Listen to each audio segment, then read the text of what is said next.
I want to go through a number of the meetings that you referenced in your testimony. And let's start with the January 6th meeting in Trump Tower, where you went up with a series of officials to brief the president-elect on the Russia investigation.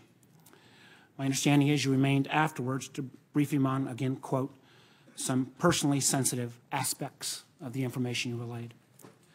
Now, you said after that briefing, you felt compelled to document that conversation, that you actually started documenting it as soon as you got into the car. Now, you've had extensive experience at the Department of Justice and at the FBI. You've worked under presidents of both parties.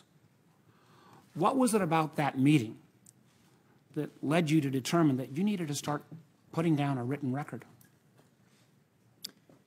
A combination of things. I think the circumstances, the subject matter, and the person I was interacting with.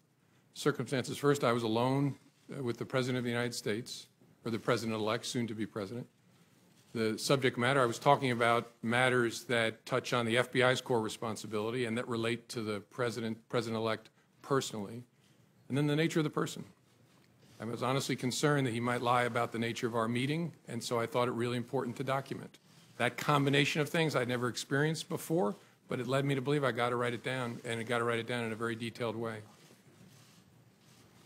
I think that's a very important statement you just made. And my understanding is that then, again, unlike your dealings with presidents of either parties in your past experience, in every subsequent meeting or conversation with this president, you created a written record. Did you feel that you needed to create this written record of these memos because they might need to be relied on at some future date? Sure. I created records after conversations, and I think I did it after each of our 9 conversations. If I didn't, I did it for nearly all of them, especially the ones that were substantive. I knew that there might come a day when I would need a record of what had happened, not just to defend myself, but to defend the FBI and our integrity as an institution and the independence of our investigative function. That's what made this so difficult, is it was a combination of circumstances, subject matter, and the particular person. And so in all your experience, this was the only president that you felt like in every meeting you needed to document, because at some point, using your words, he might put out a non-truthful representation of that meeting. Now, that's right, Senator. And I, as I said in my written testimony, as FBI Director, I interacted with President Obama, and I spoke only twice in 3 years and didn't document it.